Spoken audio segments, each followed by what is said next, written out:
Hello. Hi. YouTube, I love you, want to be a part of you, have some concerns. If you watch YouTube long enough, eventually you will see your favorite creators complain about YouTube. I've inadvertently watched hours of creators interrupting their own videos just to vent about some new YouTube policy. What kind of things, you ask? Some symptoms and side effects include sudden unexplained policy changes, censorship, unfair copyright strikes, sudden drop in viewership, video and channel removal, statistic manipulation, creator burnout, channel suppression, uncontestable decisions, auto-flagged secret words, advantages for corporate content, blaming everything on algorithms, butt lumps. But from where I'm at, most of these seem like big audience problems. It's been 12 years, maybe it's time for a channel update. I'm at a humble 169 subscribers. Nice. I've been releasing videos almost weekly for the last couple months, with every video getting me 0 to 4 new subscribers. You gotta ask yourself, what do you want out of this? It helps to set expectations low. I'm not complaining, I'm not expecting, I'm just trying to enjoy the ride like I did with stand-up. Look where that got us. On YouTube, there are millions of creators that feel they're not getting what they deserve. And some of them are even right. As somebody who spent 14 years chasing stand-up comedy in traditional show business, I feel right at home. One of the first pieces of advice I heard in stand-up comedy that I latched onto and heard over and over again was that you need to love it. Because for most people, the act of doing it is gonna be the biggest reward they'll ever get from it. Same thing with YouTube. You have to create because you love creating. At least for stand-up comedy, YouTube is a place to showcase, not to grow. The newer you are to stand-up, the less likely you should be putting your stuff online. You should be working to get better in real life, where the drunk people can forget your awful, awful jokes as soon as you step off stage. Some comics will craft a minute for years before uploading it. Other comics will upload a 15-minute shaky, shitty open mic set and think nothing of it. Just like YouTube, right? I'm more of the first type, and I would only throw a video of my stand-up online every couple years, just as a mark of progress or for submissions to festivals. There's a certain amount of study and practice you can do for both, but for stand-up, you gotta get on stage, and for YouTube, you have to put videos out there. So this video is for creators like me who hesitate too much, overthink things, overanalyze, and convince themselves it's not worth it, go through the journey from start to finish within their own heads, and then look outside and say, why bother? I've watched a ton of how to be better at YouTube content, and I've found some tangible places where I am directly disobeying their orders for success. There's a couple things I'm doing wrong, apparently. I don't know if I'm actually doing them wrong, but here is the list of things I'm concerned about. Maybe you are. All right, number 1. There could be sudden site-wide changes that affect everything. You can see some of the seasoned YouTubers get this faraway look in their eyes when they think about the adpocalypse. My money, my ads, wholesome family content. The adpocalypse was a time where advertisers became choosier about which videos showed their ads because there could be some crazy stuff on here. Or last year's COPPA children's policy that made running a kids channel a lot harder and a lot less lucrative overnight. No more shaking down babies for money, but the parents don't shake. This one people were warned about, but a lot of these policies just happen. 2.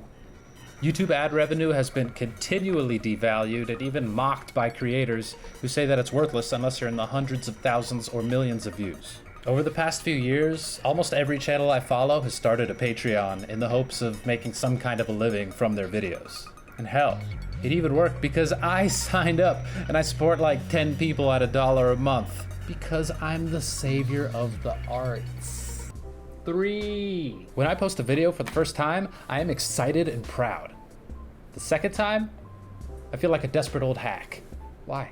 There's definitely a healthier mindset I could have about it. Some people promote their stuff way too much, and that's what I'm trying not to be. But if you only put it out once or twice, a lot of people can legitimately miss it who might enjoy it.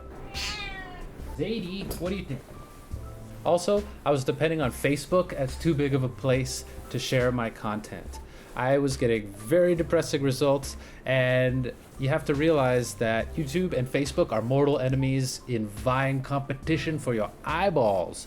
They are competitors. So it behooves Facebook to depress anything that takes you away from the site, especially to a competitor. And it has to be that, right? It's not that everyone on Facebook hates my content and wants me to stop, right? No, it's not that, right? It's not that. It's something I could easily convince myself of if it wasn't for the very nice comments and feedback I did get other places like Twitter and Reddit. Especially as a small creator, real comments are one of the few things you can sink your teeth into as a reward. 4. My channel doesn't have a type. I am all over the place. I've got videos about gaming, next to a political talk show I hosted on public access TV, next to a podcast about the love-hate relationship of stand-up comedy, next to cute cattery. And my thinking is, unless a person likes all of these things, they're not gonna be into it. They're gonna say, I like the fun gaming videos, but what's all this stuff about the most adorable cats in the world? I didn't sign up for that. And that person, although abhorrent, would not be wrong. Honestly, the prospect of rebranding and doing several different channels seems exhausting and probably will reduce the likelihood that I continue. So I'm not gonna do it for now. 5. Algorithm fever. Algorithmia. Are the masters of my YouTube destiny looking upon me with favor or disdain? What do you require? Longer videos? Shorter videos? Anything I can do. Subscribe? Yes, I shall ask. Of course. Yes, what do you require? Does any of that matter? If I just make consistent good content, will all that stuff just disappear? I don't know. I've literally heard them say, don't put your podcast on your main channel. Without the podcast, there's no way I'm making weekly releases. But apparently, the almighty algorithm goblins could be angry because it's a long-form video that people are gonna have totally different click-through rates and ratios of watch time, and it could anger them. Don't want to anger the algorithm.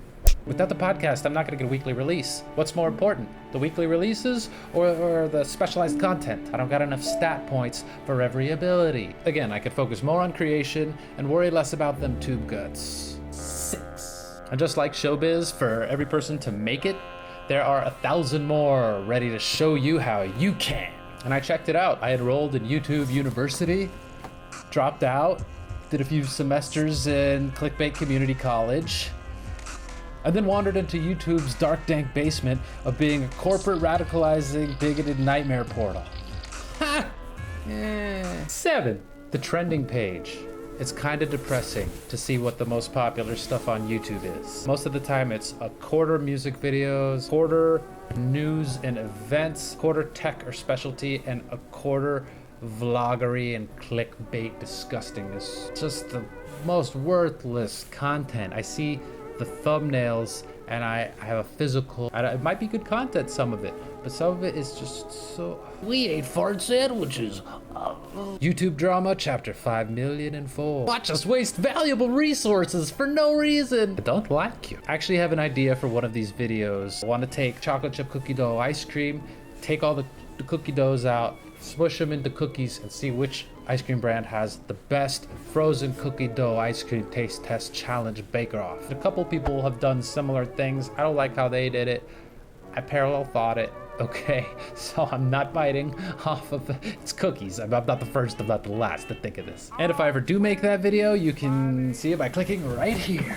Here's some random ones. Perfectionism. I overthink things. I want them to be so good that they never make it out of my head. I have to remember I'm not wasting an idea by trying it. I can always come back to something if I don't nail it the first time. In fact, that's how a lot of great stuff gets made. Not collaborating. I'm kind of a lone wolf on things, but a lot of great projects happen from collaborating. I've had some bad partnerships in the past. Stuff that I thought was gonna happen never happened, so I've learned to just kind of rely on myself, which is fine, but a lot less stuff happens when you have fewer hands making it. Another thing, am I too old?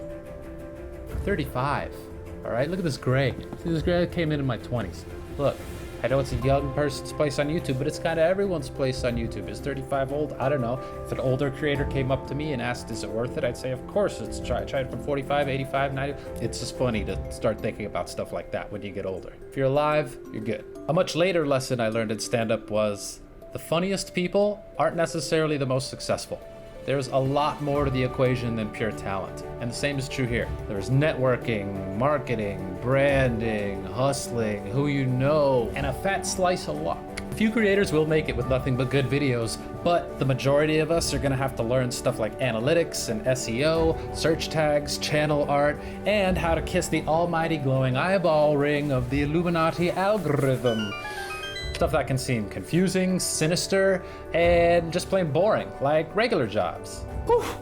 Vent over. What do you think about it? Are you a creator? Would-be creator? Which of my problems should I worry about, if any? What problems are you worried about? So let's talk about it in the comments below. I'm gonna respond to every single comment because YouTube told me I should. Thank you so much for watching. Like, comment, subscribe, please. Thank you. Don't overthink it.